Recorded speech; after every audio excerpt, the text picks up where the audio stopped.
السلام علیکم ورحمۃ اللہ تعالیٰ وبرکاتہ۔ امید کرتا ہوں کہ آپ خیر و عافیت سے ہوں گے، اور ہر ہفتے کی طرح اس ہفتے بھی ہم آپ کی خدمت میں حاضر ہیں۔ آئیے نبی پاک صلی اللہ تعالی وسلم کی بارگاہ میں ایک مرتبہ درود پڑھ لیں۔ اللہم صلی علی سیدنا مولانا محمد بارک وسلم، صلاۃ و سلاما علیک یا رسول اللہ صلی اللہ تعالی علیہ وسلم۔ تو سوالات کا سلسلہ شروع کرتے ہیں، اور آج کا جو سب سے پہلا سوال ہے وہ جناب فیروز صاحب کا آندھرا پردیش سے پوچھ رہے ہیں حضرت کہ داڑھی کاٹنے والے آدمی کو سلام کر سکتے ہیں؟ حوالہ بھی عنایت فرما دیجئے۔ اسی طرح سے اگر کوئی سید ہو تو داڑھی کاٹنے والا تو کیا اس کو بھی سلام کر سکتے ہیں؟ دیکھیں، جو بندہ داڑھی کٹاتا ہے تو وہ کہلاتا ہے فاسق معلن، اور فاسق معلن کو سلام کرنا یہ منع ہے، اس لیے کہ سلام جب ہم کسی کو کرتے ہیں تو سلام کرنے میں اس کی تعظیم ہوتی ہے، اور فاسق کی تعظیم کرنے کو شریعت نے منع کیا ہے۔ ٹھیک ہے، اب رہا مسئلہ یہ، جیسے کہ اس سے پہلے بھی ایک بار اس طرح کا سوال آیا تھا، تو میں نے وہاں پہ کچھ جواز کی صورتیں ذکر کی ہے کہ اگر سلام کرنے میں نہ کرنے میں فتنے کا اندیشہ ہو، یا وہ ہم کو ضرر پہنچا سکتا ہے، اور سلام کرنے میں اس سے رسم و رواج رکھنے میں اس ضرر سے بچیں گے۔ اسی طرح سے اس سے کوئی منفعت دینی حاصل ہوتا ہے، اگر سلام و کلام جاری رکھتے ہیں اور سلام و کلام منقطع رکھتے ہیں تو جو منفعت دینی جو بڑا ہے وہ منقطع ہو جائے گا۔ تو اس صورت میں اپنے اوپر سے دفع حرج یا پھر اس دینی مصلحت کو حاصل کرنے کے لیے اس کو سلام کیا جا سکتا ہے۔ اب اس کا حوالہ، اگر آپ نے حوالہ مانگا ہے تو غالباً آپ عالم ہیں، اس لیے تو اس کے لیے آپ در مختار اور عالمگیری، ان دونوں میں آپ جب دیکھیں گے تو وہاں آپ کو ملے گا۔ اور اس سے آسان میں آپ کو بتاؤں، آپ بہار شریعت میں جو 16واں حصہ ہے اس میں جو سلام کا بیان ہے اس پہ آپ دیکھیں گے تو ایک کافر کا مسئلہ لکھا ہے کہ کافر کو ابتداء سلام کرنا جائز نہیں ہے، اور اگر وہ سلام کر دے تو پھر اس کو جواب دے، لیکن علیکم کہے بس۔ اور اس کے آگے بھی تھوڑا سا اور جا کے دیکھیں گے تو وہاں فاسق کے بارے میں بھی لکھا ہوا ہے کہ اگر کسی کو سلام کریں گے نہیں کرتے ہیں تو وہ ایذا پہنچاتا ہے، اور اس کو سلام کلام جاری رکھتے ہیں تو اس ایذا سے بچے رہتے ہیں، تو رسم و رواج جاری رکھنے میں حرج نہیں ہے۔ اس طرح کا مسئلہ وہاں پر ذکر ہے۔ تو سلام کے بیان میں آپ جا کے ایک بار تلاش لیں گے تو انشاءاللہ عزوجل وہاں پر آپ کو اس کی جواز کی صورتیں مل جائیں گی۔ ٹھیک ہے، واللہ تعالی عالم۔ سوال ہے عثمان خان صاحب کا، پوچھ رہے ہیں کہ حضرت میرا سوال ہے، کیا کنڈے کی نیاز دلانا جائز ہے؟ کیونکہ اس بارے میں مختلف جماعت کی مختلف رائے ہے، کوئی کہتا ہے کہ جائز، کوئی کہتا ہے ناجائز ہے۔ دوسری بات یہ کہ اگر آپ کی نیت ہے نیاز دلانے کی اور رشتہ دار اور پریوار کے لوگ مخالف ہیں تو کیا کسی کی نیاز میں حصہ لے سکتے ہیں؟ دیکھیں، یہ جو کنڈے کی فاتحہ جو ہوتی ہے، دراصل یہ کیا ہے؟ یہ ایصال ثواب کے طریقے ہیں نا، اور ایصال ثواب کرنا یہ قرآن اور حدیث دونوں سے ثابت ہے، اس کے جواز پر کئی بار دلیلیں دی جا چکی ہیں یہیں سے۔ تو اب اس کو کسی نام سے آپ کرائیں، کنڈے کی نیاز کہہ دیں، بڑے پیر کی فاتحہ کہہ دیں، خواجہ نواز کی چھٹی کہہ دیں، اصل ہے اس کو ایصال ثواب کو پہنچانا، اور یہ قرآن و حدیث سے ثابت ہے، تو ناجائز کہنے کی تو کوئی وجہ نہیں ہے۔ باقی آپ نے یہ رکھا کہ اگر گھر پریوار والے لوگ مخالف ہیں اس کے، تو کیا کسی اور کی نیاز میں حصہ لے سکتے ہیں؟ یعنی کسی کے یہاں ہو رہی ہو تو ہم اس میں کچھ شرکت کر کے ثواب حاصل کرنا چاہیں تو جی ہاں، بالکل کر سکتے ہیں۔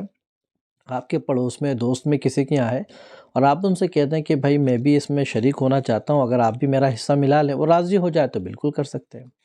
ٹھیک ہے نا، اللہ تعالی عالم۔ اچھا، کنڈے کے تعلق سے ایک چیز میں عرض کرنا چاہوں گا کہ کنڈے کے حوالے سے بہت سے لوگ بے جا زیادتی کر دیتے ہیں، جیسے کہ اس میں مٹی کے ہی برتن میں بننا ہے، دوسرے برتن میں نہیں بنا سکتے، کھیر پوڑیاں ہی بننا ہے، دوسری چیز نہیں بنا سکتے ہیں، جہاں بنا ہے بس وہیں پر کھا سکتے ہیں، باہر نہیں لے جا سکتے ہیں۔ تو یہ تمام تر جو قیودات ہیں یہ ہم نے اپنی طرف سے لگائی ہے، شریعت اس کا مطالبہ نہیں کرتی ہے۔ تو اگر کوئی کھیر پوڑی کے علاوہ کوئی دوسری چیز لاتا ہے بالکل کر سکتا ہے۔ مٹی کے برتن کے علاوہ میں کر سکتا ہے، بالکل کر سکتا ہے۔ کہیں باہر لے جا کے کھانا چاہے، کسی کو تحفہ دے رہے ہیں، وہ دوسرے شہر لے جا کے کھا رہا ہے تو کوئی حرج نہیں ہے، ٹھیک ہے۔ واللہ تعالی عالم۔ ایک سوال اور،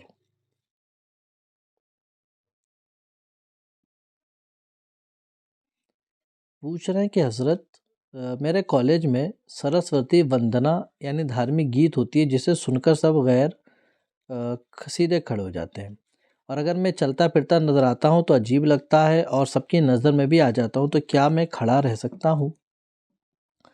دیکھیں، اگر وہاں پر آپ وہاں سے ہٹنے میں عافیت ہے، یعنی آپ کے اوپر کوئی ایکشن نہیں آئے گا، آپ کی تعلیم پر ایڈمیشن کوئی فرق نہیں پڑتا ہے، تو آپ وہاں حاضر ہی نہ رہیں۔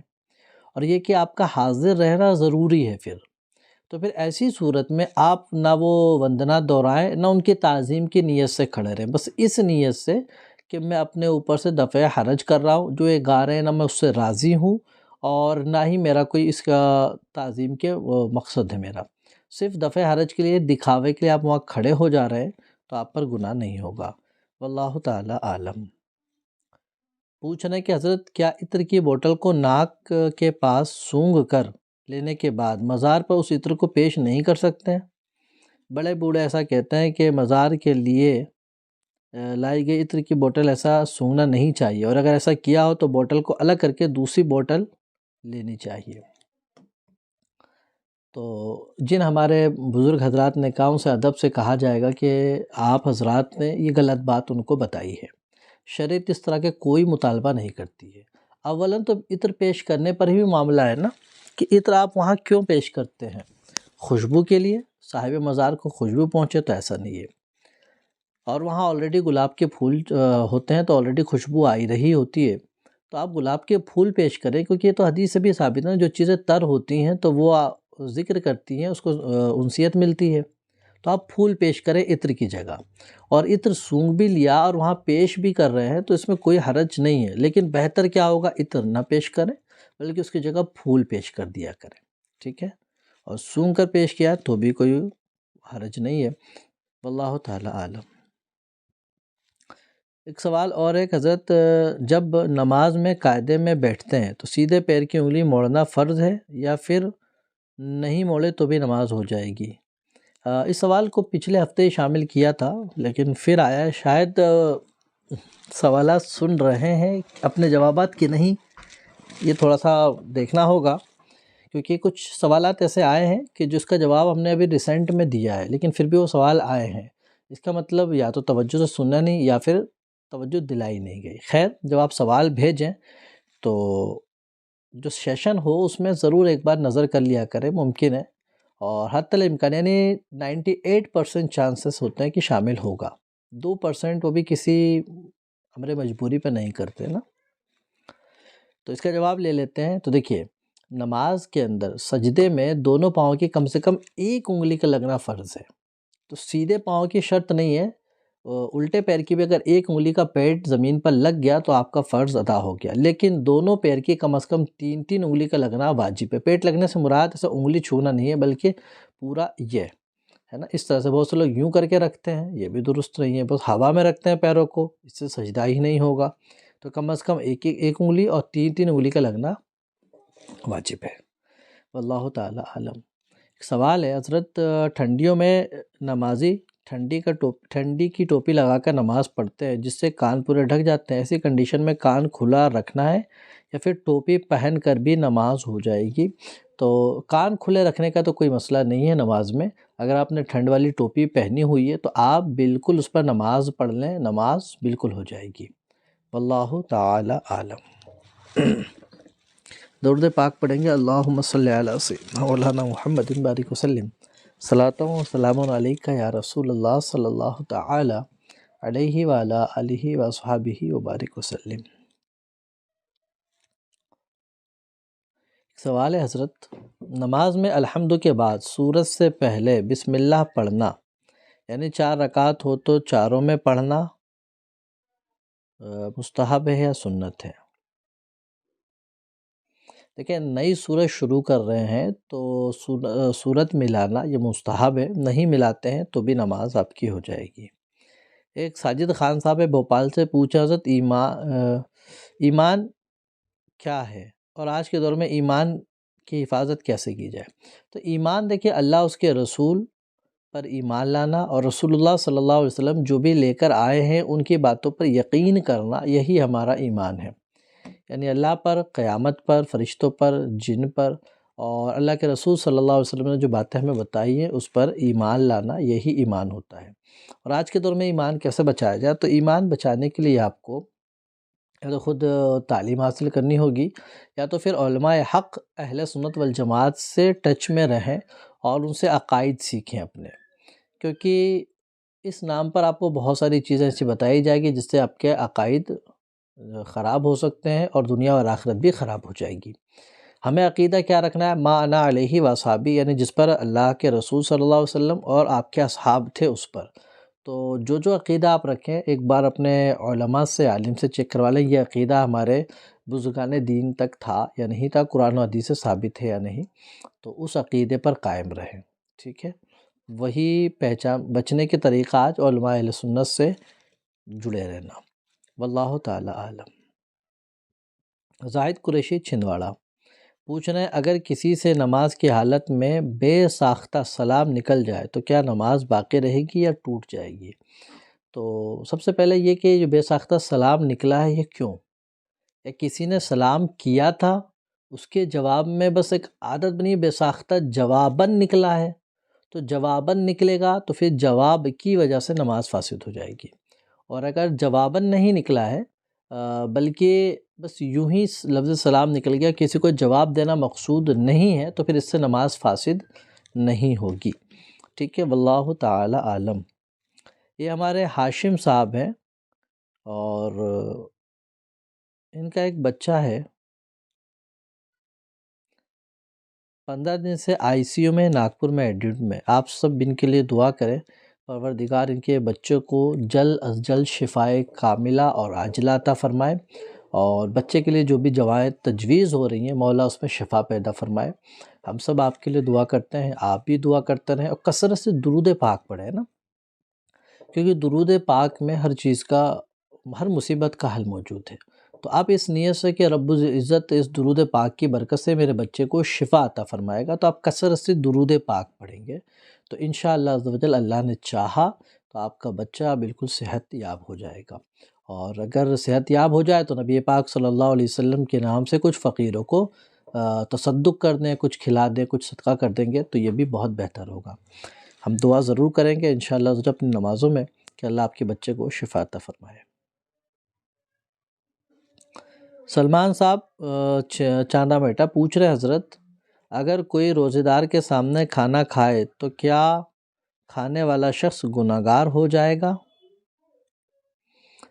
دیکھیں یہ دیکھا جائے گا کہ یہ کون سے روزے کی بات چل رہی ہے، فرض یا نفل۔ فرض رکھا ہے تو سامنے والے کو بھی تو روزہ رکھنا فرض ہے، تو کھائے گا ہی نہیں۔ اس کو تو حکم یہ ہے کہ اگر کسی کوئی عذر کی وجہ سے ہے تو چھپ کر کھائیں، ہے نا؟ تو روزے دار کے سامنے خاص طور سے ایسا روزے دار جو بیچارہ اگر کھاتے دیکھے گا تو اس کا بھی دل للچائے گا، ہے نا، اور وہ مائل وقت توڑنے ہوگا، تو ایسا بالکل نہ کریں۔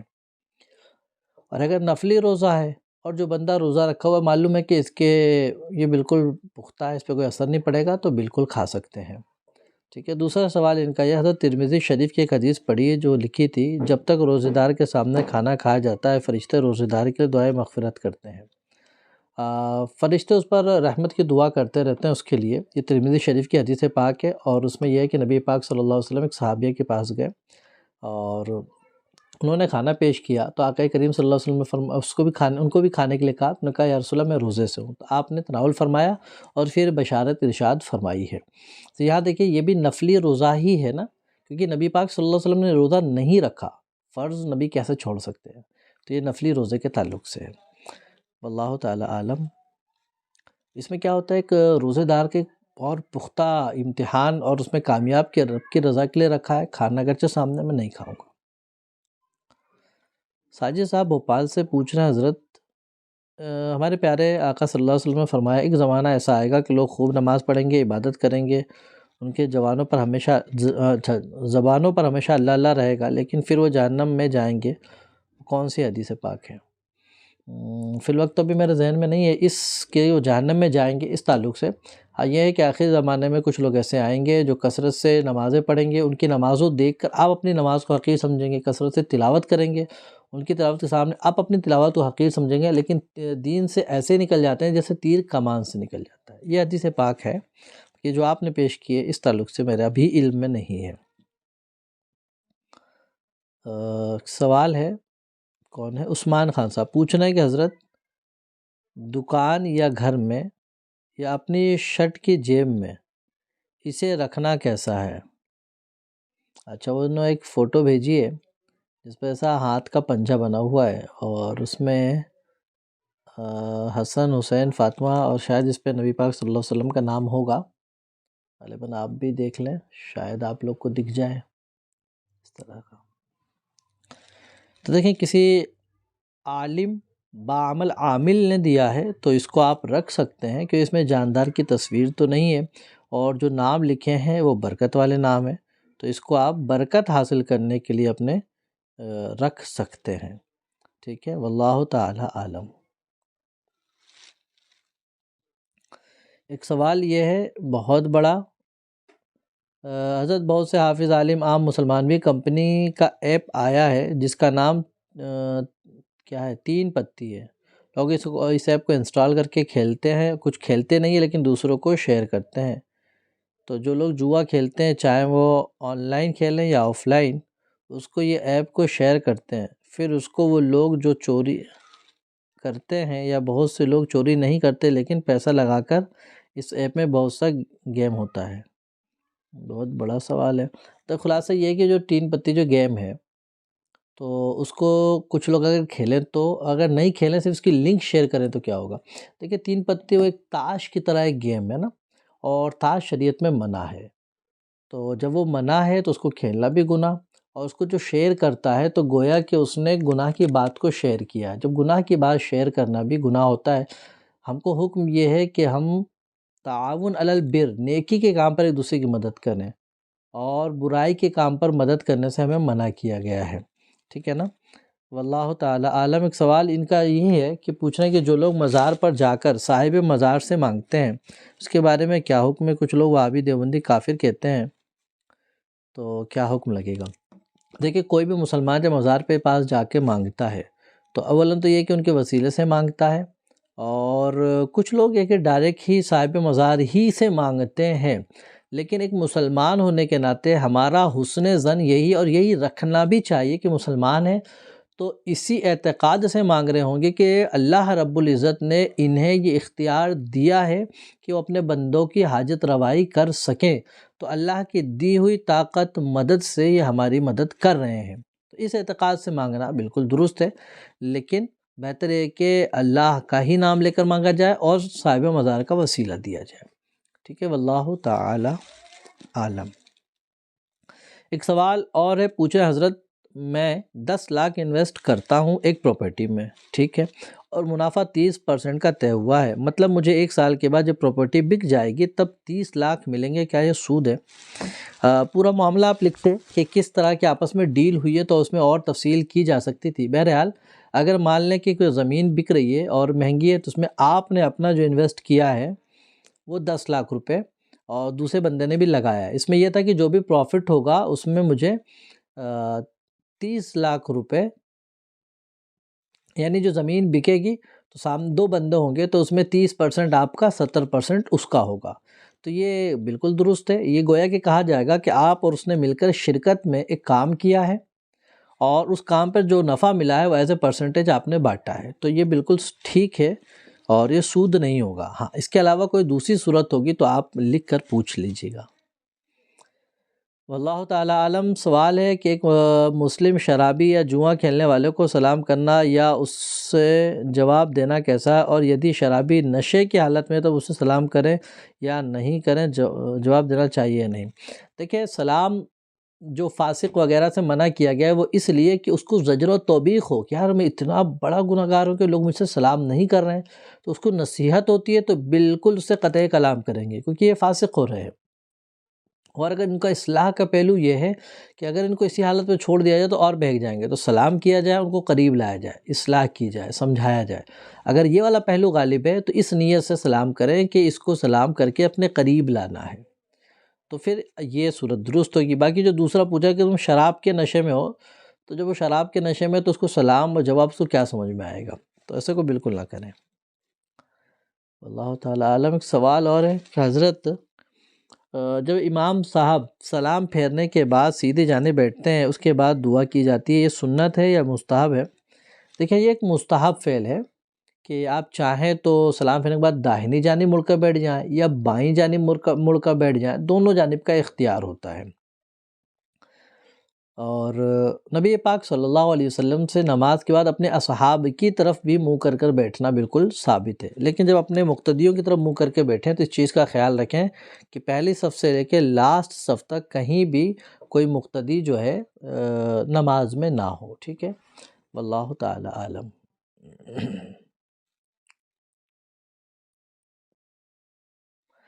سوال ہے کہ حضرت کیا ایلو ویرا گھر کے باغیچے میں لگا سکتے ہیں؟ کیونکہ کچھ لوگ کہتے ہیں قبرستان میں ہی لگایا جا سکتا ہے۔ بھائی ایلو ویرا ایک پیڑ ہے، جس طرح اور پیڑ لگایا جا سکتا ہے اس کو بھی لگایا جا سکتا ہے، اور ضروری نہیں کہ قبرستان میں ہی لگایا جائے۔ واللہ تعالی عالم۔ ایک سوال اور، فاسٹ چلتے ہیں، کتنا ہو گیا؟ چلے درود پاک پڑھیں گے، اللہم صلی علی سیدنا۔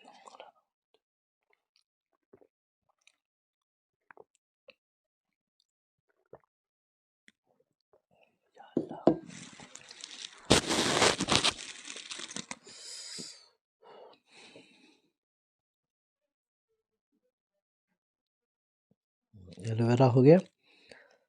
سوال یہ ہے کہ وضو کرنے کے بعد وضو میں بھیگے سبھی اعضاء کو اچھی طرح پوچھ لیا، پر کچھ قطرات ہونٹ پر رہ گئے۔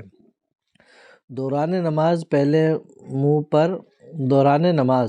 منہ پر گئے، پھر لعاب کے ساتھ نگل لیا، اس حالت میں نماز ہوئی یا نہیں ہوئی؟